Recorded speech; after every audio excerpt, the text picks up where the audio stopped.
Hello and welcome back to the 1963 Art channel. I'm sure you weren't expecting to see your face today, but I just thought it would be nice to come and put a face behind the voice that you've been hearing for so long. So today's video is going to be the painting process of the Shiv doll as promised earlier, and it is a part of a wedding commission. What does that mean? I have lately been catering to clients who wish to get the artwork customized for their wedding invitations. It's supposed to be hand painted by an artist. Actually gives one a lot of liberty, and the prospect becomes much larger for the kind of designs that you want. Rather than picking something directly from the internet, you can actually come to me and let me know what your thoughts are, what your ideas are, how you want your wedding card to look like. So far actually I have made quite a few. My first one was actually that of a couple where the groom was meant to be painted in his special armed forces outfit, because that is something they wear if they belong to the armed forces on their wedding day. I've done so many florals. I don't even know how many, but like florals is an all-time go-to. I've done Assamese motifs that are somewhere very intrinsic to that particular wedding. Also reflects a very customized sense. Other than that, I have done a lot of traditional symbols. I have done landscapes, and the most recent add-on, my signature style cityscapes or urbanscapes. At first I was in awe. I really loved the fact that people were actually interested to see my signature style artwork in their wedding invitations. That is a big privilege as an artist. But now that I have been making them, I really want to popularize the idea further. Now, that being said, this video too is brought to you in the form of a painting process review. It is an absolutely recent piece, meaning I made it less than a week back. Yet sometimes what happens is when I look at a painting, I do find that there are a few things I would have not wanted to do, a few things that I really want to grasp onto and push them further for the next few paintings that I'm about to make as well. So yeah, that being said, let's get started, and I'm so excited to show you the painting process. So here's our illustration of the Shiv doll in Sibsagar. In my last video, I showed you a thorough process of how these illustrations are made. Next obvious step is the color palette, which was discussed with the client, and our first color is a sky blue. I have started the blue with a very diluted form on the brush, and we are starting with the skyline as usual. I have tilted the page, but I wish I had a clipboard which I could hold on to. That would provide a more sturdy background to the piece. Here we also see that I have already added the second color, so that while it's still wet and flowing downwards, we want both the colors to blend well through the structures, through whatever flowing activity is happening onto the page. At this point, I want to highlight the fact that this video is not at all an under 5-minute watercolor painting process video, because as you will see, I will be going back, so on and so forth, with the layers.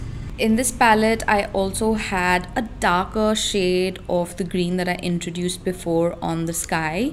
I'm using the darker green right now, and while I'm using it, I'm also going back to somewhere close to the skyline where I'm doing the whole flick technique.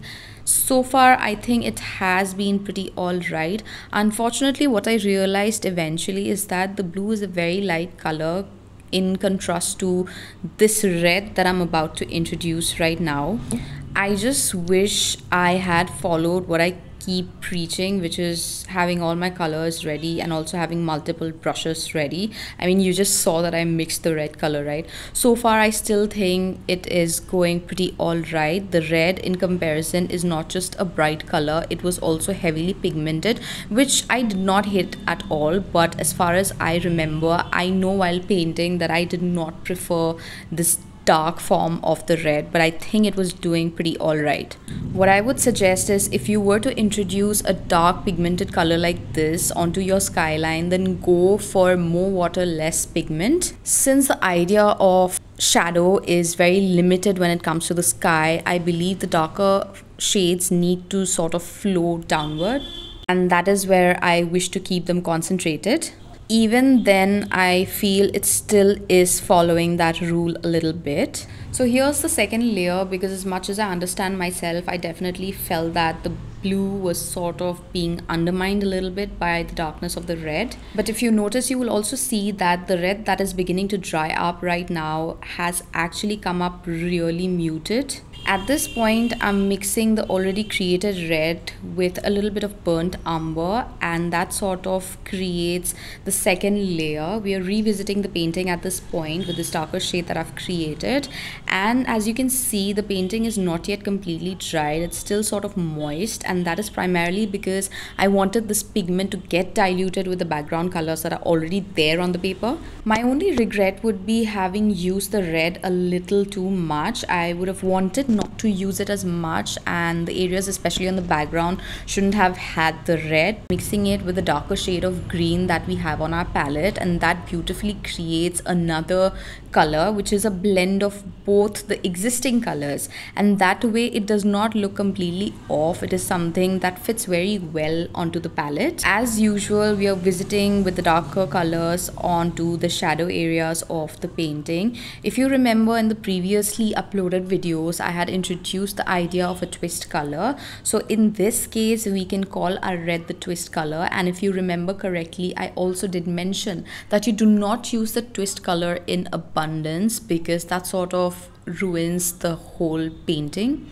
Right now you can see that the red is looking a little overpowered, and that shouldn't have happened considering it is a completely different color in the palette. At this point, our main agenda is definitely just creating the shadow areas. Most of the painting is dry except for those little corners where the colors have accumulated a little too much. You can also see that right now I'm doing it a little better than the way I used the red. I'm using the green not as much. This piece has been submitted, and I won't say that my client has complained about it. They definitely liked it, but it is just something that I would have done differently. So here's me playing a little bit more with the darker green shade. Now that everything has more or less dried up, I'm bringing the red once again, and especially onto the shadow areas. You see these little parts which are sort of like carvings onto the domes, and that is exactly where I introduce the darker shades. Before you paint your piece, you should definitely understand what the spaces are like, which are the areas that are exposed to the sun the most, and not just the sun, basically the natural light or any sort of reflection. What are the areas where the reflection happens? The color that I'm applying right now is a lot of red mixed with green, so you can see that this is not the direct red color that we had originally used in the first layer itself. I wish I hadn't introduced the red color onto the forefront dome, but it still looks pretty alright at this point. So yes, this video is definitely not something that was created under 5 minutes, because I did a lot of revisiting. There was a lot of time where I actually had to wait for the layers to dry up, because I also systematically wanted to introduce the visibility of these layers, as you can see. So now I have created the blue once again, because I felt like the blue was seriously lacking in the painting. And now that a lot of layers have already been used, you can see that the pigmentation, the heavy pigmentation of the blue is sort of also making the outline of the illustration a little invisible. Once I have applied the pigment as much as I want, after that the next step would be to bring in another brush which is a little smaller in size, adding color and diluting it, spreading it across the page a little more. If you remember, I mentioned it in my previous video that sometimes after the painting process is completed, I do revisit the painting with the illustration pen. I'm gonna try and prevent myself from going very heavy with this illustration again, just retouching very slightly wherever it's just required, and not putting too much emphasis on the previously created outline. So I believe here the finer tip was done, and now I've used the thicker tip, which is a 0.8, and I'm doing the exact same thing with this pen as well, trying not to overdo anything. So yeah, that pretty much brings us to the end of this painting process video, and I hope you liked it. So please don't forget to show me your encouragement. I would really love to know what you thought about this. Even if you have questions, please bring them on in the comment section. I will try my best to answer them. Share this video with your friends, and until then, bye bye.